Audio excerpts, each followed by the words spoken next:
Esta é a Rádio Agro Hoje, a primeira rádio voltada exclusivamente para o agronegócio brasileiro. Você ouve a Rádio Agro Hoje pelo site radioagrohoje.com.br com o exclusivo Som HD, no seu smartphone ou tablet, através do aplicativo da Rádio Agro Hoje e em todas as plataformas digitais. A Rádio Agro Hoje, o agronegócio brasileiro passa por aqui.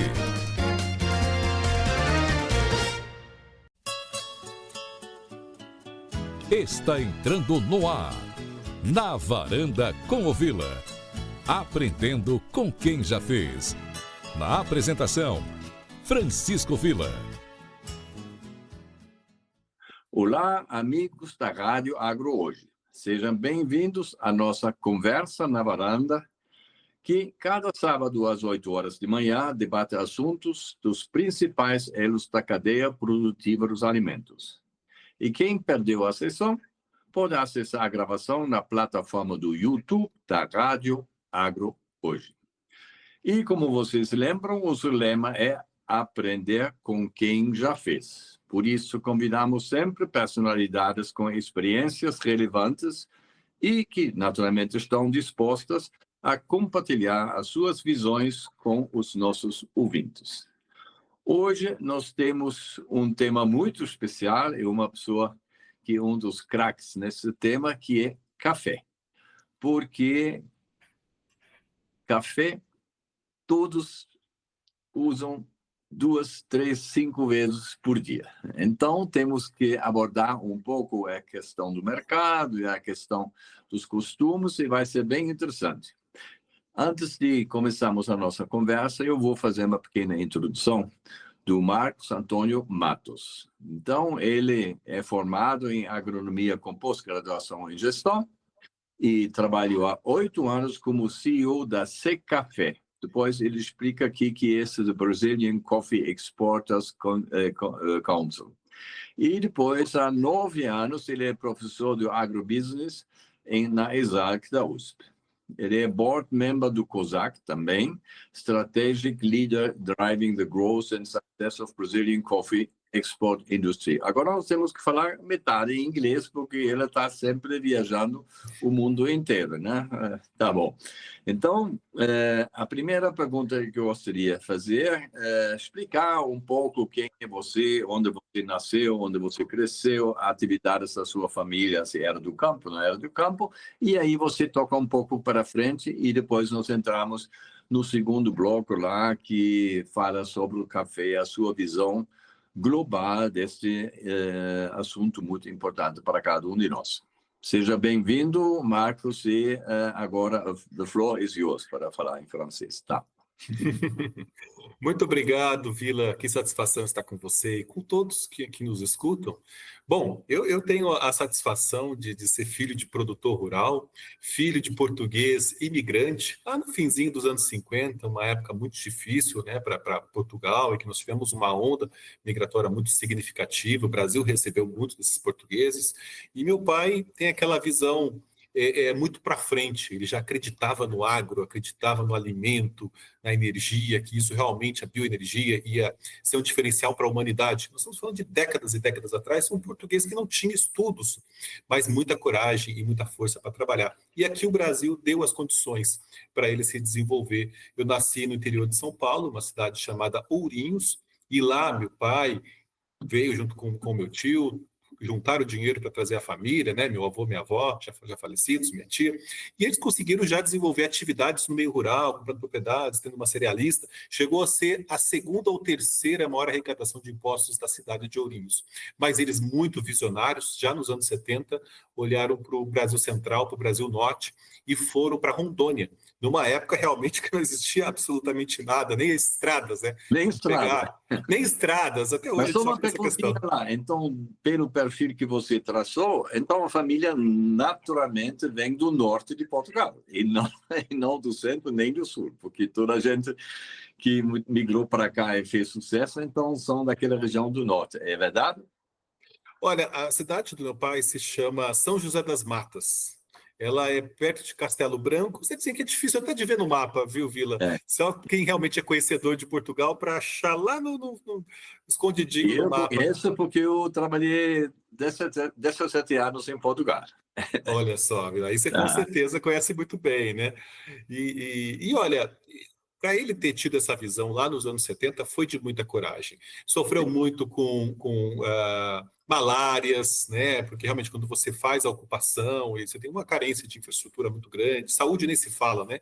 E foi de muita coragem, começou com a pecuária numa região chamada Chupinguaia, hoje super desenvolvido, cheio de frigoríficos, hoje é um modelo, né? Mas quem viu no passado, né, sabe como que foi a história toda. E já nos anos 90, ele entendeu que o futuro também era agricultura. Então, ele olhou para por divisa dos estados, né? Ali Rondônia com Mato Grosso, Camodoro, Campos do Júlio, regiões planas, aquela beleza do Cerrado sim. brasileiro. Então, em 94 foi a primeira safra em Campos de Júlio. Ali em 2000 foi avançando para a região de Comodoro, já está quase divisa com o estado de Rondônia. Então foi desenvolvendo, foi crescendo a agricultura com muito cuidado, muita sustentabilidade, visão de futuro, montou um silo do lado da BR-364, pertinho ali da entrada do estado de Rondônia. Deixa eu fazer só uma pergunta técnica. Naquela altura, eles foram para lá e certamente não tinha mapas, não tinha nada, se você diz nem médico tinha, e a área que ele ocupou, como ele conseguiu definir que isto seria a área dele? Como isso era juridicamente? Porque depois podiam ver lá outras pessoas e ocupar a terra dele, porque essa brigação que nós temos até hoje, né, com os indígenas, etc. e tal. Você lembra se ele conseguiu formalizar a propriedade já naquela altura ou só depois? A região até de Chupinguá e algumas regiões de Rondônia ainda foram privilegiadas do ponto de vista jurídico. Outras regiões não, até que a gente viu ali conflitos armados muito tristes nos anos 90, principalmente, que marcou a história, né? Pará também a gente vê muitas situações assim. Na época eram glebas, né?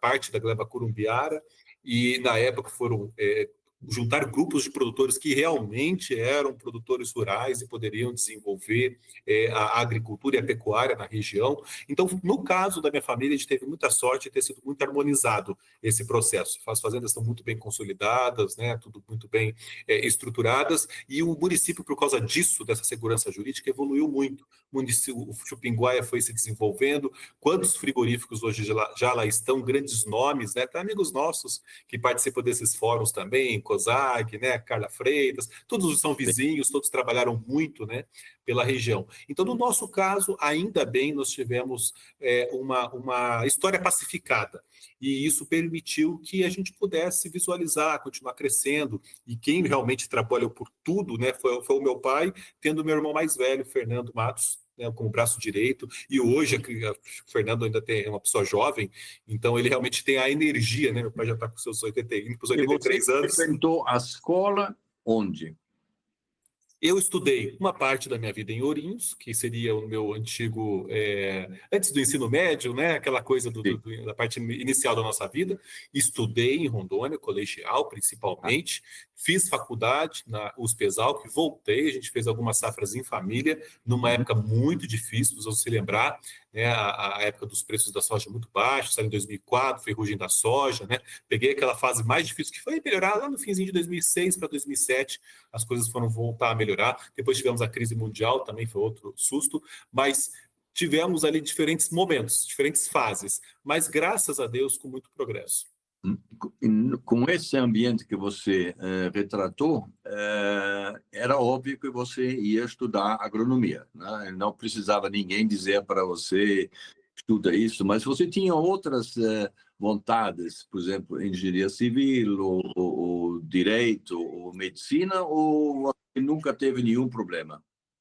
Olha, eu era mergulhado no agronegócio, então realmente para mim era uma discussão mais agronomia, veterinária, zootecnia. Meu irmão já ia mais para zootecnia, eu tenho uma irmã médica veterinária, então eu falei assim, acho que Todo sobrou mundo na agronomia sua para área. mim, sobrou para mim a agronomia. Mas eu gostava muito e por isso me dediquei muito para entrar numa universidade que até era distante, né, de onde minha família estava, mas com certeza valeu muito a pena. Então, eu tive meu próprio pai como grande influenciador. Depois, obviamente, na vida, a gente teve a sorte de conhecer muitas pessoas importantes, né, para Então, nos você orientar. nasceu no agro, você conheceu a pecuária, mas quem deu a ideia de café? Porque isso não é normal, né? Com certeza. Eu tive a oportunidade de trabalhar em diferentes momentos. E eu tenho também meu sogro cafeicultor. Ah, E quando eu estava ainda responsável, né, pela ABAG, trabalhando bastante pela ABAG, participando tanto da de Ribeirão Preto, participando do conselho da ABAG de São Paulo, eu me recordo bem que meus dois grandes mestres também, dentro dessa lista de mestres, o Caio Carvalho e o Chiquinho Matu, eles sim, sim. comentaram, olha, tem um conselho de exportadores, eles gostariam de um executivo novo para tocar, para desenvolver mesmo, para avançar no mercado internacional. Eu pensei, mercado internacional é isso que eu quero para minha carreira. É exportação, é sentar com o mercado consumidor, com o nosso cliente, com o trade, com a indústria e mostrar a sustentabilidade. O café é uma consequência, mas quando a gente sai do Brasil e a gente vai defender a sustentabilidade, embora você esteja falando sobre café, você puxa o país inteiro nas suas costas, Sim. né? E é isso que a gente tem feito. Agora, na OMC, uma visita recente que a gente participou, a pedido do governo brasileiro, eu fui como o Brasil, falar da sustentabilidade do agro brasileiro. O café foi só uns parágrafos inseridos na discussão.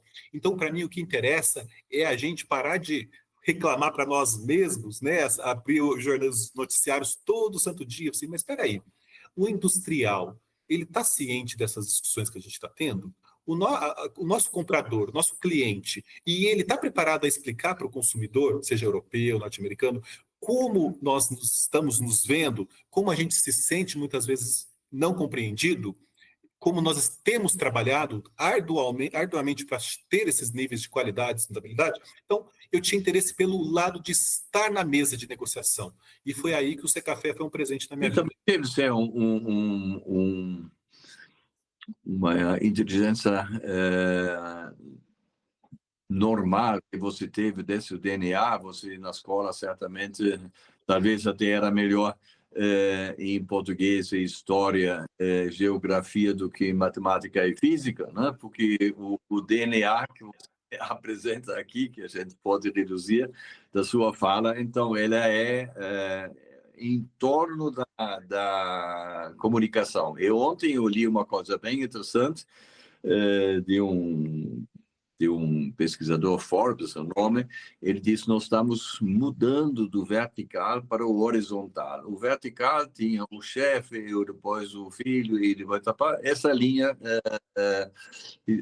tradicional que nós temos. E hoje você chega lá no ponto onde você está, mas no segundo dia você tem que envolver todas as pessoas à direita e à esquerda, em frente e atrás, né? Porque hoje tudo é tão complexo e tão dinâmico que uma pessoa só não consegue mais fazer isso. Me parece que você, com seu perfil de natural e com o perfil das suas experiências profissionais, locais, brasileiras e mundiais, você está exatamente nessa linha da novidade que o mundo daqui já começou, mas daqui a 10 anos é tudo muito mais interligado, muito mais complexo e muito mais coletivo, né? Em vez de ser individual, tem que ser coletivo. E você está operando em todas essas associações, em todos os mercados, com todo tipo de pessoas, com indústrias e com representantes e com políticos, etc. Então, eu acho que esse é o perfil. Depois eu sugiro que as pessoas entram lá no Google, vão ver Marcos Antônio Matos e vocês vão ver várias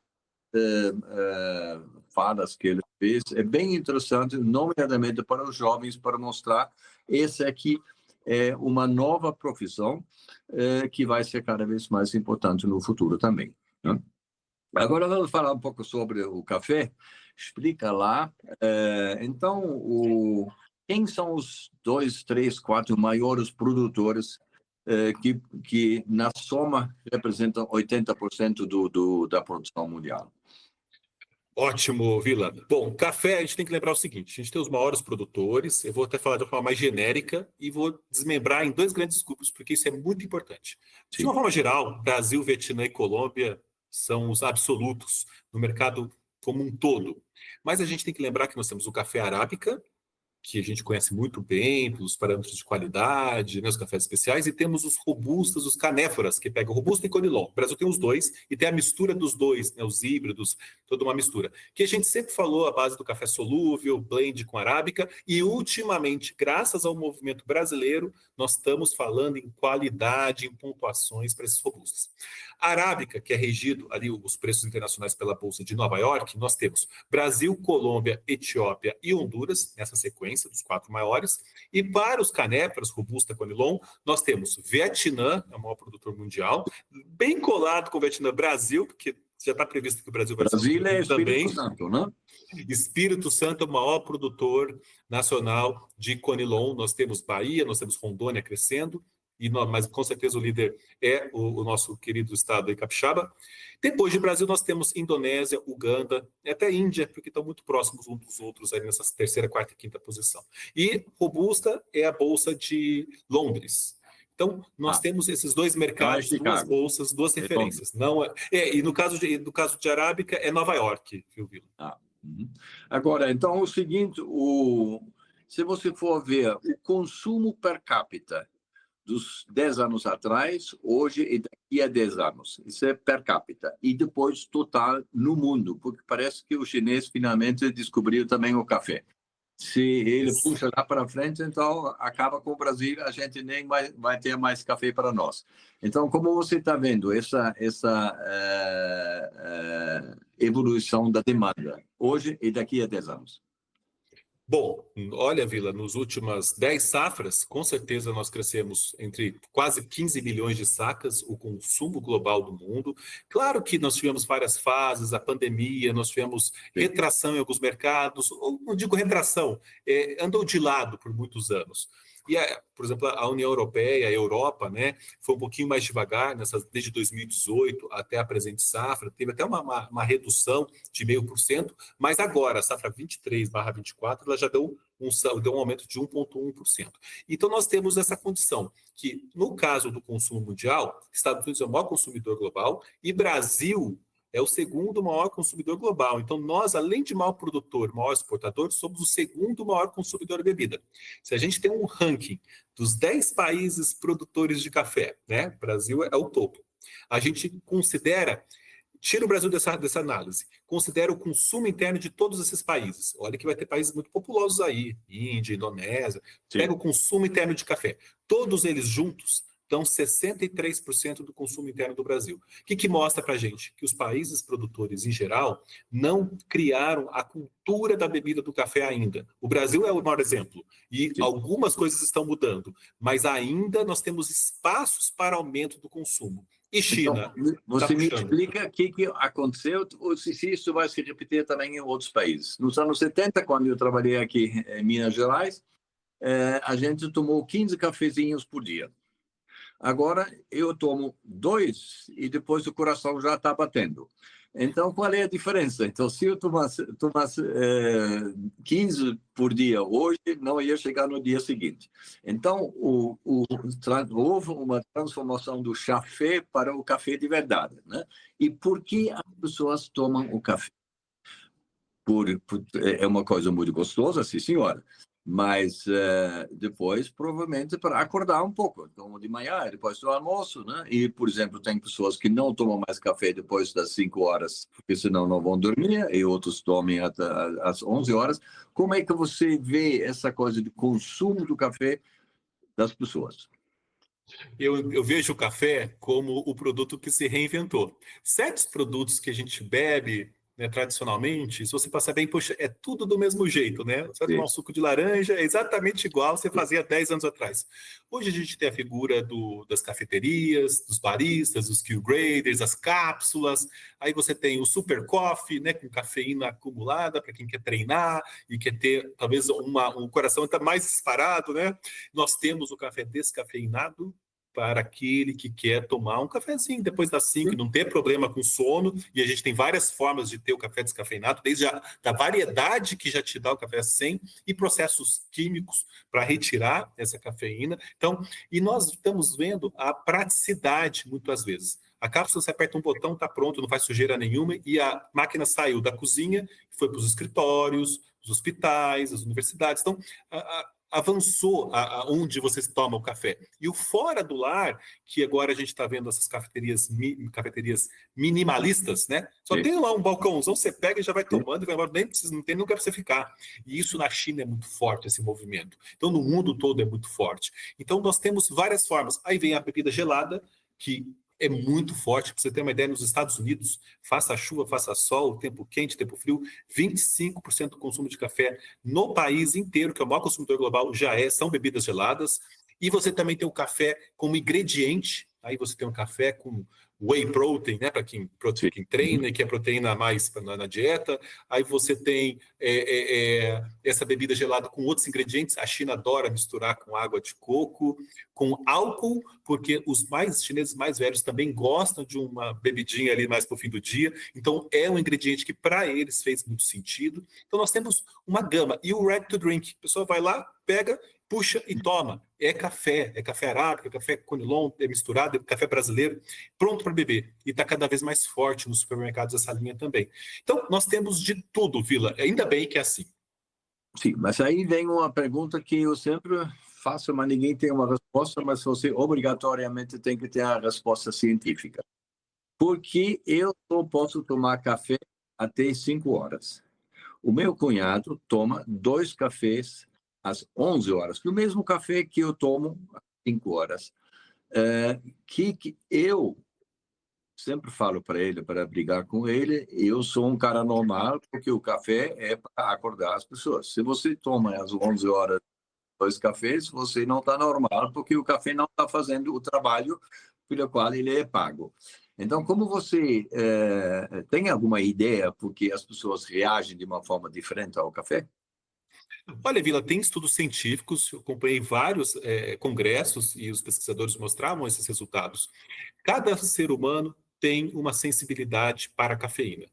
E eu vou te falar, cada ser humano, então tem alguns que não vai ter problema nenhum tomar às 5 da tarde ou muito menor o efeito do que alguém que é mais sensível à cafeína. A Anvisa estabelece que o nosso limite diário sugerido é 400 miligramas de cafeína, e muitos estudos, é bom as pessoas se atentarem, que falam o limite é de 3 a 4 xícaras por pessoa a dia, que é o limite seguro, seja para a pessoa que tem menos sensibilidade ou maior sensibilidade. Então, limite seguro. Só que são as xícaras padrão norte-americano, que é aquela xícara grande. Não é a nossa xícara pequenina. As pessoas confundem isso, pensando, não posso passar de 3. Não é bem assim.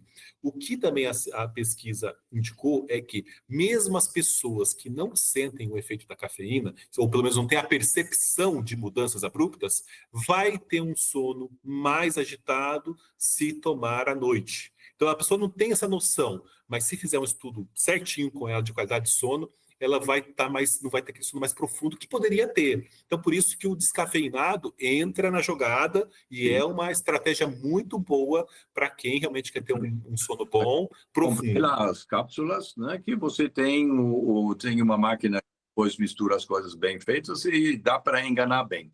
Agora, sem dúvida, o café hoje, comparado com 20 anos atrás, para mim, consumidor, é mais caro ou mais barato? Então, os americanos têm aquela moeda que não é dólares, etc., que são o McDonald's lá, né? Então, aquela coisa que você compra lá, né? Então, eles calculam tudo em valores reais. Então, você acha, claro, que nós temos a inflação e tudo isso aqui, você acha que hoje o café de qualidade que todos nós tomamos, não tem mais café, né? É mais caro ou não do que 25 anos atrás? Interessantíssimo, Vila. Aliás, se a gente toma café de mais todas as marcas com monitoramento de qualidade de selos, a gente deve esse trabalho à ABIC, a Associação Brasileira da Indústria do Café, que tem um trabalho belíssimo. Inclusive, quando o Brasil estava ali nos anos 90, fim dos anos 80, 90, estava caindo o consumo, ela conseguiu reverter essa curva e hoje a gente consome praticamente 22 milhões de sacas de café. Então, tem que reconhecer muito esse trabalho. O que é importante, eu vi esses dias um trabalho, e a ABIC até rebateu esse trabalho, dizendo que o café, nos últimos 15 anos, aumentou 100%. Aí aquela questão, não considerou a inflação, o aumento das cestas de alimentos, porque obviamente o café subiu, mas ele subiu menos proporcionalmente. E então, ele se não manteve subiu estável. mais do que o pão francês, não? Ele se manteve muito mais estável e a indústria teve que se virar, né, para ter processos mais eficientes, ter toda uma estratégias diferentes, porque cápsula, olha que interessante, né? Quanto a gente paga num quilo de café tradicional gourmet, que é 1 quilo, 500 gramas. A cápsula, ela vai ter 4 gramas. 3 gramas, dependendo. Quanto se torna o preço do quilo? Ele vai para 400, 500, 600 reais o quilo. E a gente não faz essa conta. Compra as cápsulas, um pouquinho caro e tal, mas vai tomando. Embalagem do que o próprio café. Exato! Então, assim, então tem isso. A gente fala tanto do preço do café, né? Às vezes a gente compra e não faz nem conta. Então, temos todos esses mercados para atender, com qualidade, e com certeza o industrial tem feito um esforço muito grande. Isso é possível porque a gente tem a cadeia muito organizada, o produtor, o Brasil, é o que mais repassa o preço que é estabelecido internacionalmente, né, e chega nos portos brasileiros, o FOB Exportação, ao produtor. É 86% no Arábica e 93% no Conilon. Então, a gente consegue ter transmissão de preços, liquidez, independente se o preço sobe ou se o preço cai, a gente tem os contratos futuros, o produtor obedece, é o que não acontece em outros países concorrentes, mesmo os grandes. O preço sobe e o produtor não quer saber de cumprir contrato. Isso gera uma incerteza, uma insegurança na cadeia. O industrial não vai receber. Então, nós trabalhamos pelo compliance, pelo cumprimento das regras, e tudo isso, no final das contas, a gente consegue ter muito mais eficiência. E o que define o preço do café, além, digamos, do clima, né? Mas comparando o Brasil com outros países, com o avanço tecnológico, tanto da parte da genética, até o uso de drones, até o uso de máquinas autônomas e tal, você acha que daqui a 10 anos o custo do café comparado com hoje, em reais de hoje, vai ser igual, mais caro ou mais barato? Vila, eu tenho duas questões aqui fundamentais. Por questões de tecnologia, eu acredito firmemente que os custos vão sendo sempre otimizados e a gente segue na curva de aumentar a produtividade. Aumentamos em 400% desde as últimas décadas, né, algumas décadas, porém na última década, se a gente fizer uma lupa aí dos últimos 10 safras, o Brasil oscilou. E por que oscilou? Porque entra nessa conta a anomalia climática. Né? Aí, então, essa conta, e o café é uma cultura perene, ela precisa ter as temperaturas dentro de certos limites, mesmo a irrigação aumentando, o uso de todas as tecnologias, mais carbono, mostramos que o café é carbono negativo, mais sequestro do que emite, isso gera mais estabilidade, mesmo, mas é uma cultura perene. Então, excessos de temperaturas, como a gente viu, acima de 40 graus, chuvas irregulares, falta de chuva, tudo isso entra na nossa conta, né? E é muito difícil de entender a magnitude disso, como vai ser daqui 10 anos, por exemplo, o clima, quando a gente até assusta quando a gente fala de clima, né? Mas eu acredito que a gente segue com a pesquisa, trazendo ambientes mais integrados, mais estáveis, para a gente conseguir ainda ter mais saltos, não ter aquele salto de produtividade, mas alguns ganhos marginais para a gente seguir conseguindo manter os custos sob controle e seguir competitivo no mercado internacional. Por exemplo, para diversificar um pouco o risco Brasil, então, seria possível de produzir café no Rio Grande do Sul? Olha, não sei daqui a alguns anos. Hoje é difícil por causa das geadas, né? O café Geada, né? As geadas foi em 1975, o Paraná era o maior produtor nacional, e nós tivemos toda a migração do café, né? Saiu do Paraná em função das geadas. Então também tem esse lado. Mas do jeito que a coisa vai indo, né? Mas esperamos que o ser humano, com a sua inteligência, sua capacidade, né, de perceber as coisas, se una e, obviamente, o Brasil pode dar bons exemplos nessa agenda climática internacional. Já mostramos que o café é carbono negativo. O agro pode ajudar. Coibindo as ilegalidades, né, Vila? A gente tem toda a argumentação para mostrar que o Brasil é parceiro, né? O café e os outros produtos para mitigar o impacto das anomalias climáticas. E a pesquisa, temos que seguir investindo em Embrapa, todos os institutos de pesquisas. O café tem o FUNCAFé, que é o Fundo de Defesa de Economia Cafeeira, tem 7 bilhões. A gente aplica muito nos recursos da Consórcio de Pesquisa Café, que é coordenado pela Embrapa Café, com cerca de 95 linhas de pesquisas diferentes. Então, tudo isso, eu acredito que o café seja exemplo para o agro, entre outros exemplos, e isso ajuda a gente a enfrentar esses desafios. Então, em relação à divisão entre produtores pequenos, médios e grandes, que na carne é uma, no grão é outra, no café, isso é uma coisa tipicamente para pequenos produtores? Olha, o café é majoritariamente pequenos produtores. Nós temos 35 regiões produtoras catalogadas com suas características sensoriais, geográficas, são 35. Temos até mais, mas 35 já realmente catalogadas. Segundo o nosso último censo, nós temos 265 mil cafeicultores no Brasil. 72% deles estão abaixo de 20 hectares, sendo que 33% de todos eles estão abaixo de 5 hectares. 33% abaixo de 5%, 72% abaixo de 20%. Mas eles fazem outras coisas, juntamente com café. Fazem café, fazem leite, etc., né? Com certeza. E muitas vezes nós temos outras rendas. 78% deles acessam Pronaf. Então, é um indicativo que a agricultura familiar realmente é majoritária. Só que esses pequenos produtores, eles estão integrados, né? As suas cooperativas, as empresas nacionais e globais, elas evoluíram no sentido das novas regras ao fluxo do comércio. Hoje você tem que ter código de ética e conduta, fazer monitoramento socioambiental, não é só para a coisa da lei anti-desmatamento da União Europeia, já tem um monte de regras, mesmo dentro do próprio bloco europeu. França tem, Alemanha tem, Canadá tem, Estados Unidos tem, indo aqui para o continente americano. Então, o jeito de fazer comércio mudou. E isso é bom, porque as empresas, as cooperativas estão mais próximas do produtor. E o pequeno produtor acessa. Nós já exportamos por ano 120 mercados diferentes todos os anos, mas se a gente fizer uma análise dos últimos 5 anos, a gente exportou para mais de 150 países, ou seja, os mais diversificados e exigentes mercados do mundo. E agora, do seu conhecimento direto ou indireto, qual é a maior fazenda de café em termos de hectares que você conhece ou ouviu falar? Olha, nós temos grandes produtores na região do Cerrado Mineiro, que é uma região muito mecanizada, plana, é uma condição muito interessante para quem quer ver mecanização, profissionalismo, gestão de fazendas, grandes propriedades, né? Nós temos o famoso produtor Francisquini, que é o maior produtor de café do mundo. Então, nós temos exemplos assim que são memoráveis, né? De produtores estabilizados. Grandes produtores que realmente são reconhecidos no mundo todo. Mas, lembrando que o Brasil tem esse lado social da cafeicultura muito relevante. E eu acredito, quando a gente vai discutir café internacionalmente, a agenda é a fome no campo. E a gente diz, bom, não é o caso do Brasil. O pequeno produtor, o filho está na escola, está na universidade, ele está pagando suas contas, está conseguindo, né, investir, isso que é importante, ele seguir investindo, acreditando na atividade. Por isso que a idade média no Brasil também está diminuindo, porque a gente tem o processo de sucessão familiar, que é tão importante na atividade. O filho vê, poxa, eu quero ter minha marca de café, eu quero fazer cafés especiais, uma parte da produção eu consigo, porque ele consegue colher cereja, né, aquele ótimo, 20%, 30%, ele consegue dar um tratamento especial para pós-colheita.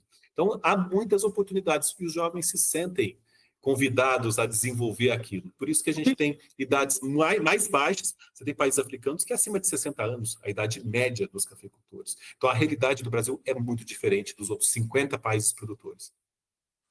E eles dizem que você não pode comer banana porque faz mal. Você não pode tomar leite, faz mal. Você não pode comer carne, faz mal. Quais são os argumentos falsos, naturalmente, mas que foram usados nos últimos 20 anos para desclassificar o café como alimento? Olha, eu já vi vários, inclusive recentemente, porque agora com as mídias sociais é muito fácil você ver eles chamam de influencers, né? Que se passam por experts. Eu já vi que o café acidifica o sangue, já vi que o café tira o cálcio, já vi que o café, ainda tem aquela discussão que criança não pode chegar perto, né? Então, essas argumentações, depois você vai pesquisar a parte científica da coisa, não tem o menor cabimento, né? Não tem o menor senso, ainda mais para quem toma cafés ali dentro das doses seguras, né? Então, que é um volume muito alto. Então, eu escutei essas partes. E depois, de uma forma apelativa, também é importante dizer que o café é um grande vilão do meio ambiente. Na verdade, não. O café é um grande amigo do meio ambiente. Mas aí, por exemplo, o café é alimento ou é prazer? Porque leite é alimento, carne é alimento, milho é alimento. Mas o café alimenta alguma coisa? Ou, além de ter esses efeitos que nós falamos, você acorda um pouco melhor, etc. e tal, mas se não tiver café, ia faltar alguma coisa para o nosso corpo? Olha, o café, ele faz parte da cesta básica, porque a gente entende que é hábito do brasileiro, por todos os efeitos que você já disse, né, Vila? Mas, obviamente, se você olhar na bula, a gente tem micronutrientes, tem zinco, tudo isso tem seu papel. Se a gente pensar nos alimentos, pensando unicamente nos 3 macronutrientes, que é proteína, carboidrato e gordura, é difícil de encaixar o café por esse conceito tradicional. Porém, se você considerar que ele é parte da nossa cultura, está na nossa mesa. Então, se está na nossa mesa, tem que estar na cesta básica. Está na cesta básica, ele também tem os seus benefícios para as pessoas se sentirem mais expostas e ainda traz junto micronutrientes. Então, a gente pode, sim, em determinadas categorias, e o governo classifica dessa forma, né, como alimento, e enfim, depende da forma como a gente vai conceituar o alimento. Mas ele pode estar, como também pode não estar. Agora, finalizando um pouco, conta um pouco da sua experiência internacional, porque o pessoal é contra a agricultura, é contra a pecuária, um monte de coisas, mas você sente, não naqueles comitês que você faz parte, porque são todos profissionais, mas quando você fala com as pessoas, tem um preconceito da sustentabilidade e outras coisas em relação ao café, eu nunca vi, mas como você falou, eles dizem, ocupa a terra, etc. Tal, tirou a Mata Atlântica, tudo bem, mas eu não sinto que tenha alguma resistência, seja os alemães que tomam mais café do que outros, né? Contra isto. Está certo? Está corretíssimo. Inclusive, nós tivemos uma pesquisa divulgada no último Congresso das Mulheres do Agronegócio. Está tendo um congresso agora, foi no ano passado, divulgado uma pesquisa com 8 países europeus, a percepção do agro brasileiro. E eles dividiram consumidores, jornalistas, empresários, categorias, né, de cada um desses países. Os produtos do agro brasileiro são desconhecidos na Europa e quando alguém tenta puxar alguma opinião, é mais negativa do que positiva. A exceção disso, o café. O café teve mais percepções positivas que negativas. E na Alemanha foi 75% de percepção positiva. Então teve contribuição do nosso IBC lá atrás, do café no brasão da seleção brasileira, quando a seleção brasileira nos enchia de orgulho, né? Lá atrás. Enfim, então tudo isso teve um benefício. E o que a gente tem feito nos últimos anos, em 50 países diferentes, é usar mais tanto as nossas embaixadas quanto os nossos clientes, os nossos parceiros. A gente fez parcerias com a Ilha Café, com o Tibo, com Lavazza, né, com as associações do café, porque a gente precisa furar as bolhas. E o Sem Café nunca é sozinho, filho. Qual foi a ideia que nós tivemos? Vamos levar o Museu do Café conosco. Porque o museu, ele escreve a história, ele tem que escrever a nova história. E ele fala com os setores culturais, com as universidades, porque se a gente chama, poxa, vamos falar em vender café. Não, mas não vamos falar de cultura, vamos falar de história. Então chama um público diferente. E a nossa embaixada foi um grande exemplo que a gente teve na Itália em 2021, que abriu realmente a nossa mente, foi quando nós tivemos a reunião do G20. Lá na Itália, os líderes globais visitaram a embaixada brasileira lá na Piazza Navona. A embaixada, uma semana antes, falou, olha, os líderes vão passar por 3 salas. O que a gente fez? Encheu 4 salas de informações da Embrapa, territorial, da preservação ambiental, do lado social, da nossa história, da exportação, do balanço de carbono que a gente já tinha, do Arábica. Enchemos. Então, os líderes foram passando, foram vendo. Então, assim, isso chamou a atenção da mídia italiana. E o nosso diplomata na época, o Felipe, ele deu entrevista para a Rede Nacional, ao vivo. E assim, quanto ia custar para a gente entrar ao vivo para o país inteiro italiano, falando de uma ação na Embaixada do Brasil, em horário quente, que todo mundo está assistindo?